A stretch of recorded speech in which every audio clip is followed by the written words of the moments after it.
का जो हमारा विषय है वो है सेंटर स्टेट रिलेशंस या केंद्र राज्य संबंध। और कॉम्पिटिटिव एग्जाम्स की तैयारी करने वालों के लिए, खास करके यूपीएससी और स्टेट पीसीएस के एस्पिरेंट्स के लिए, मतलब इसका मूल ढांचा क्या कहता है? देखिए, इस फिलॉसफी को समझने के लिए ना हमें भारत की हिस्टोरिकल और ज्योग्राफिकल बैकग्राउंड को देखना होगा।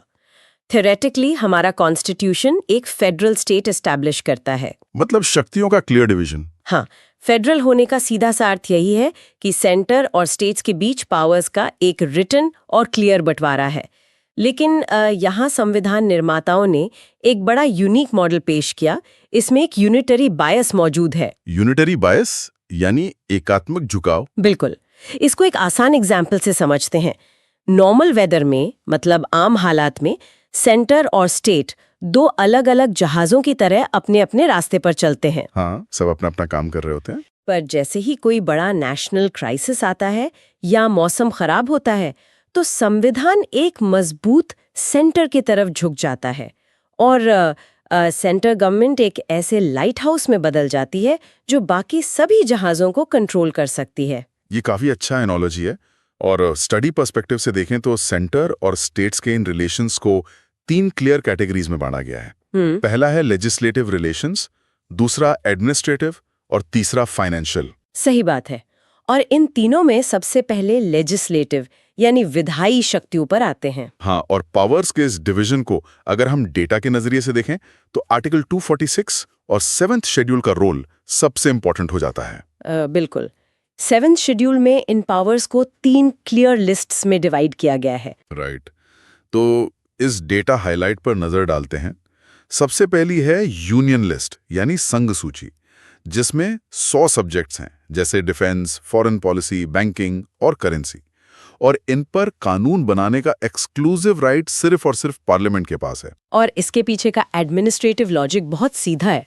जो विषय पूरे देश की सॉवरेनिटी और सिक्योरिटी से जुड़े हैं ना, उन पे पूरे देश में एक जैसी पॉलिसी होनी चाहिए। कश्मीर से लेकर कन्याकुमारी तक एक यूनिफॉर्मिटी चाहिए। एग्जैक्टली। अब सोचिए, अगर हर स्टेट की अपनी अलग डिफेंस पॉलिसी होने लगे या अपनी अलग करेंसी हो, तो देश का स्ट्रक्चर ही बिखर जाएगा। इसीलिए नेशनल यूनिफॉर्मिटी के लिए ये 100 सब्जेक्ट्स सेंटर के पास हैं और एग्जाम्स में अक्सर इन्हीं सब्जेक्ट्स को आइडेंटिफाई करने को कहा जाता है। वहीं दूसरी तरफ आती है स्टेट लिस्ट, जिसमें 61 सब्जेक्ट्स हैं। इसमें आते हैं पुलिस, पब्लिक ऑर्डर, एग्रीकल्चर और हेल्थ जैसे विषय। और ये समझना ज्यादा मुश्किल नहीं है कि इनको स्टेट्स के पास क्यों रखा गया है। हाँ, क्योंकि हर स्टेट की ग्राउंड रियलिटी अलग होती है। जैसे केरला की एग्रीकल्चरल नीड्स या हेल्थ चैलेंजेस राजस्थान या हिमाचल प्रदेश से बहुत अलग हो सकती हैं। बिल्कुल। इसीलिए लोकल असेंबलीज को इन पर कानून बनाने का पावर दिया गया है। और इसके बाद आती है तीसरी लिस्ट, कॉन्करेंट लिस्ट या समवर्ती सूची, जिसमें अभी 52 सब्जेक्ट्स हैं। इसमें एजुकेशन, फॉरेस्ट, मैरिज और लेबर लॉज जैसे टॉपिक्स आते हैं। तो यहाँ फिलॉसफी ये है कि देश में एक बेसिक यूनिफॉर्मिटी भी हो, लेकिन स्टेट्स को अपने लोकल कल्चर के हिसाब से उनमें चेंजेस करने की आज़ादी भी मिले। इसीलिए इन पर सेंटर और स्टेट दोनों कानून बना सकते हैं। राइट। और अगर एस्पिरेंट्स पीवाईक्यूज का एनालिसिस करें ना, तो क्लियर दिखता है कि इन लिस्ट्स के सब्जेक्ट्स को मैच करने वाले क्वेश्चंस या स्टेटमेंट बेस्ड क्वेश्चंस हर साल आते ही हैं। हाँ, और इन्हीं लिस्ट को पढ़ते टाइम एस्पिरेंट्स अक्सर कुछ बहुत ही कॉमन मिथ्स का शिकार हो जाते हैं। तो चलिए अपने मिथ वर्सेस फैक्ट सेक्शन में इन प्रीलिम्स ट्रैप्स को क्लियर करते हैं। जरूर। सबसे पहला मिथ क्या है? एक बहुत बड़ा मिथ ये है कि जो सब्जेक्ट्स इन तीनों लिस्ट्स में नहीं लिखे गए हैं, उन पर स्टेट गवर्नमेंट का राइट होता है, क्योंकि स्टेट्स ग्राउंड लेवल पर काम करते हैं। ये तो कॉम्पिटिटिव एग्जाम्स का एक क्लासिक ट्रैप है। देखिए, यूएस जैसे कंट्रीज में ये सही है कि रेसिड्यूरी पावर्स स्टेट्स के पास होती हैं, पर भारत में ऐसा बिल्कुल नहीं है। तो एक्चुअल फैक्ट क्या है? फैक्ट ये है कि आर्टिकल 248 के अकॉर्डिंग जो सब्जेक्ट्स किसी लिस्ट में नहीं है, उन्हें रेसिड्यूरी पावर्स कहते हैं और ये स्पेसिफिकली पार्लियामेंट के पास है। मतलब जब कॉन्स्टिट्यूशन बना था तब साइबर स्पेस या आर्टिफिशियल इंटेलिजेंस जैसे सब्जेक्ट्स नहीं थे। बिल्कुल। और आज जब ये नए सब्जेक्ट्स आए हैं, तो आर्टिकल 248 के तहत इन पर कानून बनाने का डायरेक्ट पावर सेंटर को मिलता है। ये यूपीएससी और स्टेट पीसीएस में बार बार घुमाकर पूछा जाता है। अब आते हैं एक और बहुत कॉमन मिथ पर, एजुकेशन को लेकर। बहुत से एस्पिरेंट्स को लगता है कि क्योंकि हर स्टेट का अपना एजुकेशन बोर्ड होता है, इसलिए एजुकेशन प्योरली एक स्टेट सब्जेक्ट है। हाँ, ये भी एक ट्रैप है। और ओरिजिनली एजुकेशन स्टेट लिस्ट में ही था, लेकिन 1976 में 42nd अमेंडमेंट से इसको वहां से हटाकर कंकरेंट लिस्ट में डाल दिया गया। फैक्ट ये है कि आज सेंटर और स्टेट दोनों ही एजुकेशन पर लॉ बना सकते हैं। एग्जैक्टली और इसका प्रैक्टिकल एग्जाम्पल हम अपने आसपास देखते ही हैं। देश में सीबीएसई बोर्ड भी है जो सेंटर के अंडर है, और यूपी या महाराष्ट्र बोर्ड जैसे स्टेट बोर्ड्स भी हैं। बिल्कुल सही। अब एक तीसरा मिथ भी ले लेते हैं जो फाइनेंशियल स्ट्रक्चर से जुड़ा है। अक्सर मान लिया जाता है कि फाइनेंस कमीशन जैसे बड़े आयोग का गठन हर 10 साल में एक बार होता है। इकोनॉमिक पॉलिसीज जिस तेजी से बदलती हैं ना, उस हिसाब से 10 साल बहुत लंबा टाइम है। फैक्ट ये है कि आर्टिकल 280 के तहत प्रेसिडेंट हर 5 साल में या जरूरत पड़ने पर उससे पहले भी फाइनेंस कमीशन सेटअप करते हैं। और इसका मेन काम सेंटर और स्टेट्स के बीच टैक्स शेयरिंग का फॉर्मूला तय करना है। हाँ, एग्जाम में वो 10 साल वाला ऑप्शन सिर्फ एग्जाम प्रेशर में कैंडिडेट्स को कंफ्यूज करने के लिए दिया जाता है। अच्छा, अब जब ये फैक्ट्स क्लियर हो गए हैं तो वापस उस यूनिटरी बायस की गहराई में चलते हैं जिसकी बात हमने शुरू में की थी। अगर स्टेट लिस्ट के 61 सब्जेक्ट्स पर लॉ बनाने का राइट स्टेट्स का है, तो क्या कभी ऐसी सिचुएशन आती है जहां सेंटर डायरेक्टली स्टेट सब्जेक्ट्स पर लॉ बना दे? यही वो पॉइंट है जहां संविधान का लचीलापन और उसका असली यूनिटरी बायस सामने आता है। कॉन्स्टिट्यूशन ने पार्लियामेंट को कुछ स्पेशल पावर्स दी हैं। एग्जाम पर्सपेक्टिव से 4 आर्टिकल्स बहुत इंपॉर्टेंट है। तो चलिए इन्हें एक एक करके समझते हैं। सबसे पहले आर्टिकल 249। हाँ, मान लीजिए कोई सब्जेक्ट स्टेट लिस्ट में है, लेकिन अचानक वो नेशनल इंटरेस्ट के लिए इंपॉर्टेंट हो जाए, तब पार्लियामेंट डायरेक्टली लॉ नहीं बना सकती। तो इसका प्रोसेस क्या है? इसके लिए राज्यसभा को आगे आना होगा, क्योंकि वो स्टेट्स को रिप्रेजेंट करती है। अगर राज्यसभा प्रेजेंट और वोटिंग मेंबर्स की 2/3 स्पेशल मेजॉरिटी से रेजोल्यूशन पास कर दे कि नेशनल इंटरेस्ट में इस पर पार्लियामेंट को कानून बनाना चाहिए, तब पार्लियामेंट को ये पावर मिल जाती है। और दूसरा है आर्टिकल 250, जिसमें अगर नेशनल इमरजेंसी लगी हो तब पूरा स्ट्रक्चर यूनिटरी हो जाता है और पार्लियामेंट अपने आप स्टेट लिस्ट पर कानून बना सकती है। बिल्कुल सही। इंटरनेशनल प्रेशर इसका रीजन हो सकता है? हाँ, स्टेट्स खुद भी रिक्वेस्ट कर सकते हैं। ये आर्टिकल 252 में आता है। अगर 2 या उससे ज्यादा स्टेट्स रेजोल्यूशन पास करके पार्लियामेंट से रिक्वेस्ट करें, तो पार्लियामेंट उनके लिए स्टेट सब्जेक्ट पर लॉ बना सकती है। पर ये लॉ सिर्फ उन्हीं स्टेट्स पर लागू होगा जिन्होंने रिक्वेस्ट की थी। और इंटरनेशनल अग्रीमेंट्स के बारे में? वो आर्टिकल 253 में आता है। किसी भी इंटरनेशनल ट्रीटी या कन्वेंशन को लागू करने के लिए पार्लियामेंट पूरे देश या किसी हिस्से के लिए स्टेट लिस्ट के सब्जेक्ट पर लॉ बना सकती है। एनवायरनमेंट से जुड़े बहुत से लॉज इसी पावर से बने हैं। ये तो हो गई स्टेट लिस्ट की बात, लेकिन समवर्ती सूची यानी कॉन्करेंट लिस्ट का क्या? वहां तो दोनों को लॉ बनाने का राइट है, तो वहां कॉन्फ्लिक्ट भी तो हो सकता है। हाँ, वहाँ डेडलॉक हो सकता है। इसको एक हाइपोथेटिकल सिचुएशन से देखते हैं। मान लीजिए किसी स्टेट ने लॉ बनाया कि उनके यहाँ बोर्ड एग्जाम्स सिर्फ रीजनल लैंग्वेज में और ऑनलाइन होंगे, पर कुछ दिन बाद सेंटर का लॉ आता है कि पूरे देश में एग्जाम्स बाइलिंगुअल और ऑफलाइन मोड में ही होंगे। अब एजुकेशन कंकरेंट लिस्ट में है, तो कौन सा लॉ लागू होगा? ऐसी सिचुएशन से निपटने के लिए कॉन्स्टिट्यूशन में आर्टिकल 254 दिया गया है। ये बिल्कुल क्लियर करता है कि जब कंकरेंट लिस्ट के किसी सब्जेक्ट पर सेंटर और स्टेट के लॉज आपस में टकराते हैं, तो नॉर्मल हालत में सेंटर का बनाया कानून ही प्रिवेल करेगा। मतलब स्टेट का लॉ उस हद तक इनवैलिड हो जाएगा जहां तक वो सेंटर को अपोज करता है। बिल्कुल। आपके एग्जाम्पल में एग्जाम्स ऑफलाइन और बाइलिंगुअल ही होंगे। और एस्पिरेंट्स को ध्यान रखना चाहिए कि आर्टिकल 254 PYQs का एक बहुत ही फेवरेट एरिया है। वहां ऐसी केस स्टडीज देकर अंडरस्टैंडिंग चेक की जाती है। तो अब विधायी शक्तियों से आगे बढ़कर प्रशासनिक यानी एडमिनिस्ट्रेटिव रिलेशंस की तरफ देखते हैं। लगता है लॉ बनाने के अलावा एडमिनिस्ट्रेशन चलाने में भी सेंटर के पास एक कड़ी लगाम है। हाँ, एडमिन रिलेशंस का बेसिक मोटिव ही यही है कि देश के एग्जीक्यूटिव मशीनरी बिना किसी फ्रिक्शन के स्मूथ चले।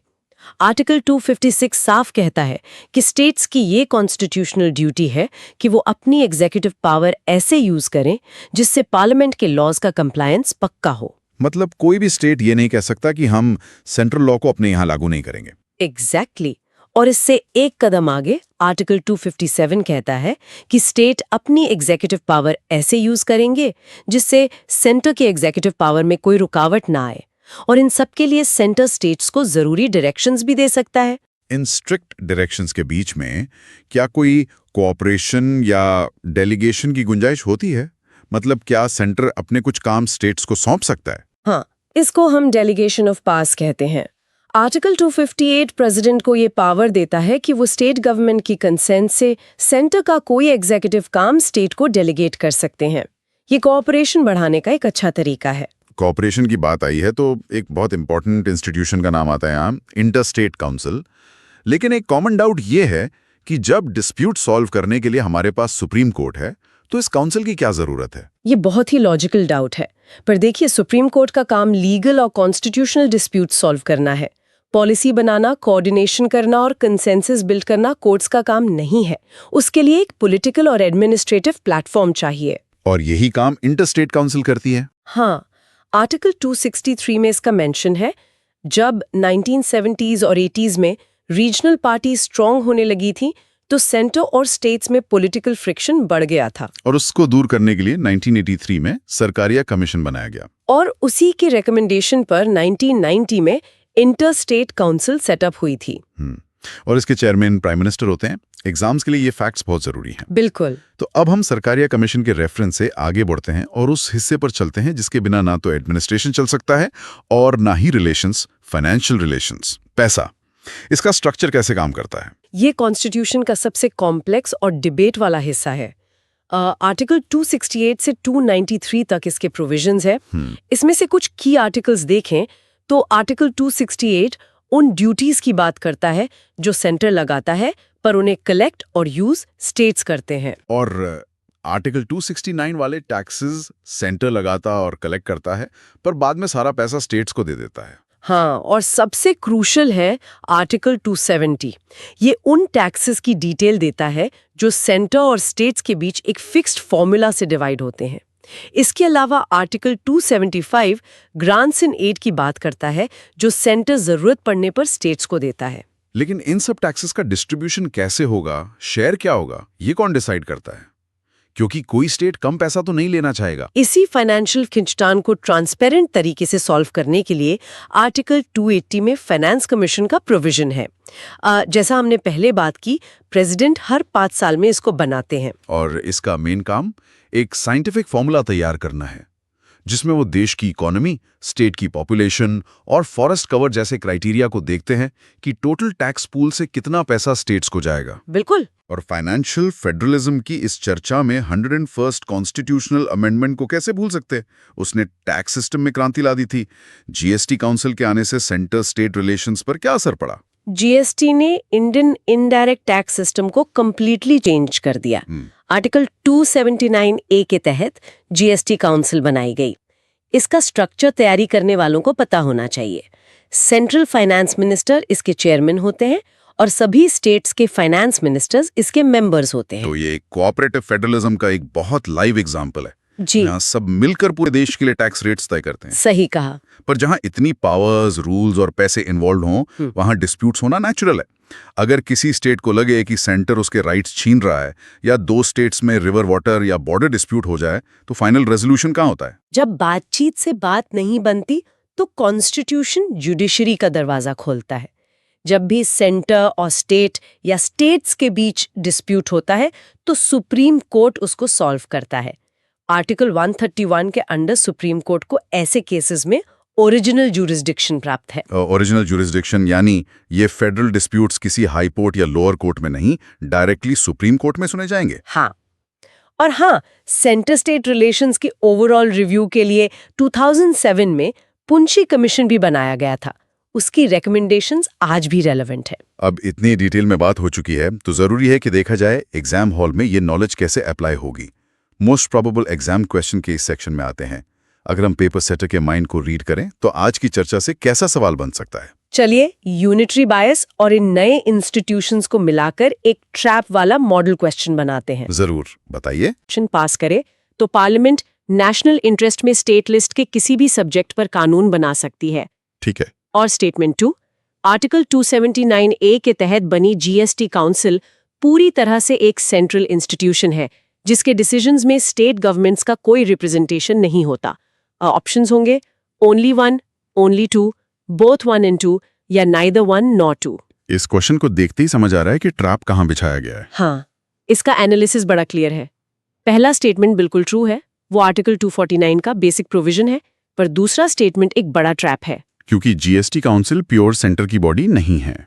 उसमें सेंट्रल फाइनेंस मिनिस्टर और स्टेट फाइनेंस मिनिस्टर्स दोनों होते हैं।